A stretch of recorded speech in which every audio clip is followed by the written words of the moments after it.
You're lying. We tried for 4 years, Sarah. 4 years of nothing. David's voice cut through the silent house like broken glass. The doctor said you couldn't. We tried for 4 years, Sarah. 4 years of nothing. And now you're standing here on Christmas Eve telling me you're pregnant. With twins.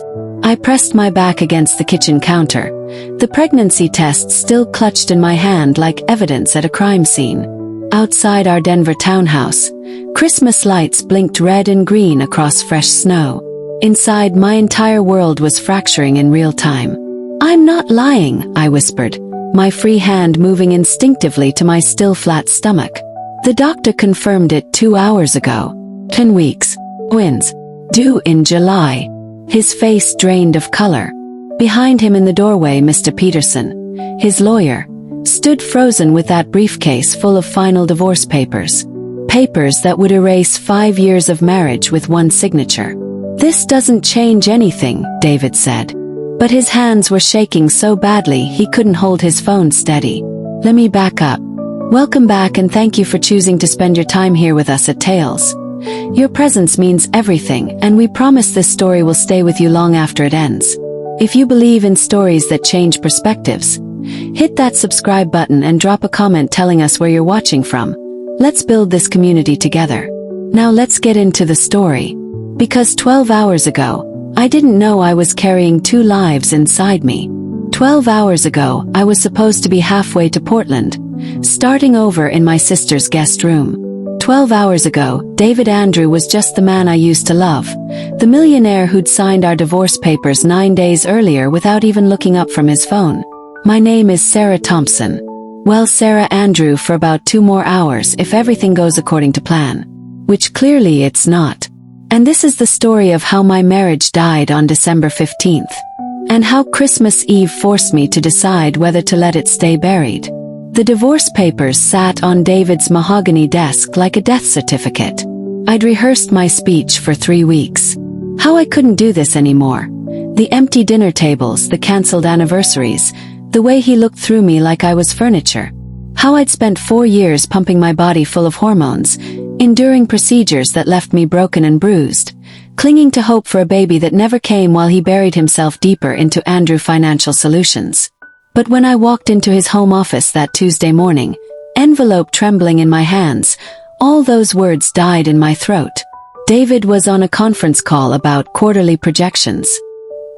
He glanced up, saw the envelope, and something flickered across his face. Recognition. Relief. He muted his call. Asterisk. Is that what I think it is? Asterisk. I nodded, unable to speak. He took the papers, flipped to the signature page and signed. Just like that. Didn't read them. Didn't ask why. His expensive pen moved across the line in one fluid motion before he unmuted and returned to discussing market trends. My lawyer will handle the rest, he said during a pause. Asterisk. You'll be taken care of financially, Sarah. Asterisk. That casual cruelty shattered something in me that hadn't been broken before. But I didn't know then that our story wasn't over. I didn't know that 3 months earlier, against all odds, life had already begun. We met 6 years ago at a charity gala downtown. I was coordinating the event. David was the youngest major donor in the room, having just sold his tech startup for 8 figures. When the sound system failed, he rolled up his sleeves and fixed it himself. Can't let technical difficulties ruin a good cause, he'd said, flashing that smile that made my stomach flip. We were married within 14 months. Those early days felt like a dream. Spontaneous weekend trips to Aspen, late-night talks about building a future together. His hand always finding mine across restaurant tables. Then came the trying. 1 month, 6 months, a year. Negative test after negative test. Doctor appointments became my second job. David attended the first few, then started sending apologies through his assistant about unavoidable meetings. By year 3, I was administering hormone injections alone in our bathroom while he worked until midnight. The nursery we'd enthusiastically painted sage green sat empty, the door staying closed. Sex became clinical, scheduled around ovulation calendars. Conversations became transactional. Asterisk. Did you call the fertility clinic? Asterisk. Asterisk. The treatment didn't take. Asterisk. Asterisk. Maybe next month. Asterisk. But there was no next month. After the 6th failed IVF cycle in September, I stopped. My body couldn't take it anymore. Neither could my heart. I didn't know then that the last treatment had actually worked. I woke up Christmas Eve morning in what used to be our bedroom, surrounded by half-packed boxes. The plan was simple. Finish packing, load my Honda, drive 8 hours to Portland where my sister Emma had a guest room waiting. Start fresh in a city where I wouldn't see David's face on business magazine covers at every grocery store checkout. But when I stood up, the room tilted. I gripped the dresser, waiting for the dizziness to pass. It had been happening for weeks. Nausea, exhaustion, emotional swings I'd blamed on divorce stress. This morning was worse. In the bathroom, I splashed cold water on my face and caught my reflection. When was my last period? I'd been so consumed with packing, with lawyers, with dismantling 5 years of shared life that I hadn't been paying attention. My hands shook as I dug through the cabinet.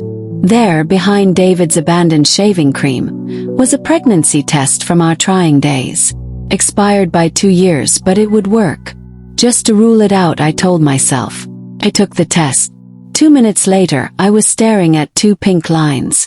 I took another, then another. Then I drove to Walgreens in my pajamas and bought 5 different brands. All positive.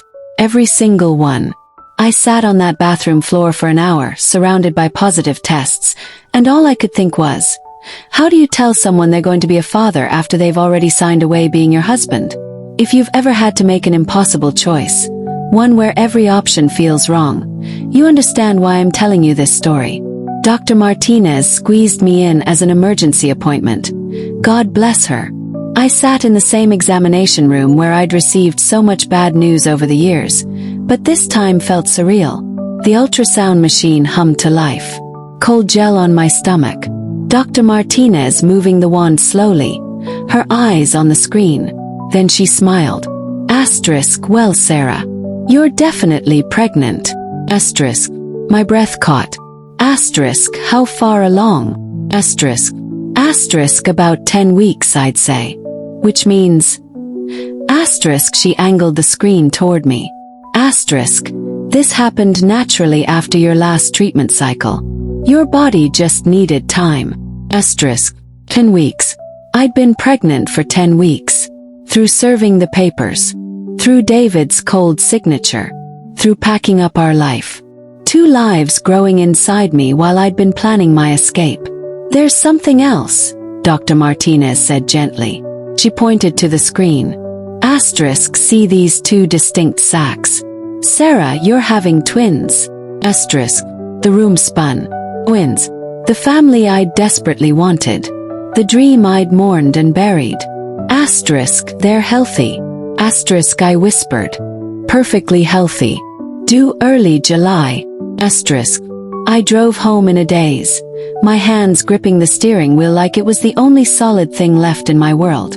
David's lawyer was coming at 3 p.m. for my signature on the final papers. David would sign his portion downtown at 5 p.m.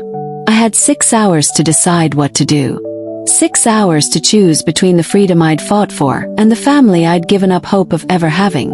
Back home, I found myself standing in the doorway of the empty nursery. We'd painted this room together 5 years ago, full of hope and ignorance. Sage green walls that were supposed to be gender neutral. David had gotten paint in his hair and we'd laughed until we cried. That felt like a different lifetime, a different marriage. I pressed my hand to my stomach. Still flat.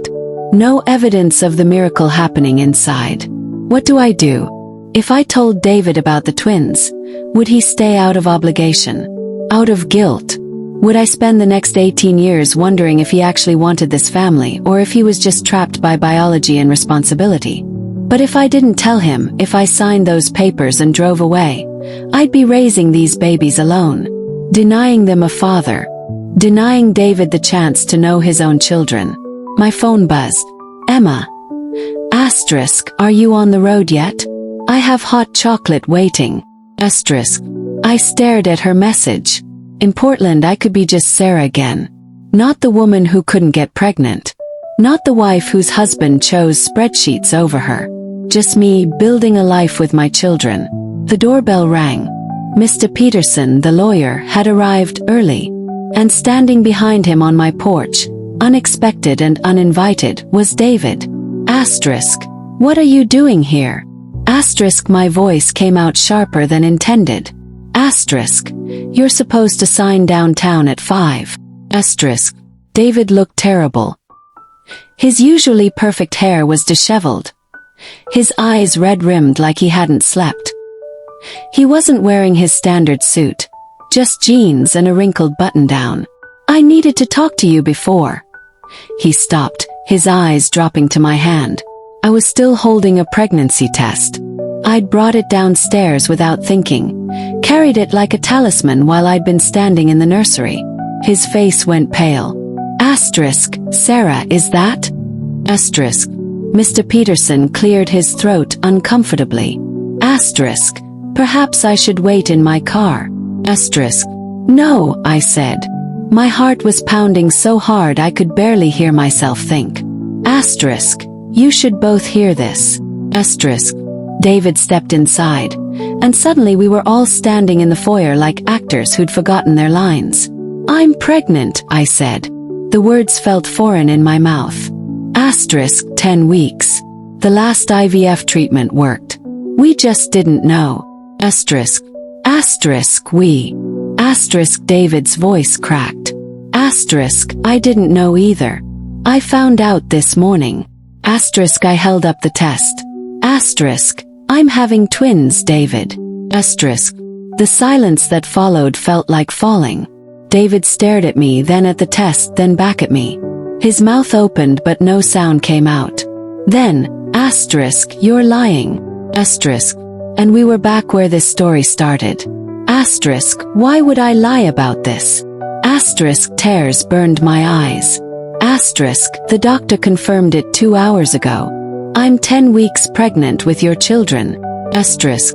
Because you want me to stay, David said, but his voice broke on the words. Asterisk. You want me to tear up those papers out of obligation. Asterisk. Asterisk. I don't want you out of obligation. Asterisk. The words exploded out of me. Asterisk. I spent 4 years begging you to want this family, David.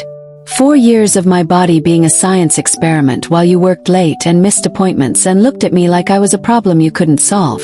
You signed those divorce papers without even reading them. You gave up on us without a fight. Asterisk. Asterisk, because I thought I was the problem. Asterisk, he shouted back, and suddenly he was crying too. Real tears streaming down his face. Asterisk, every failed treatment, every negative test.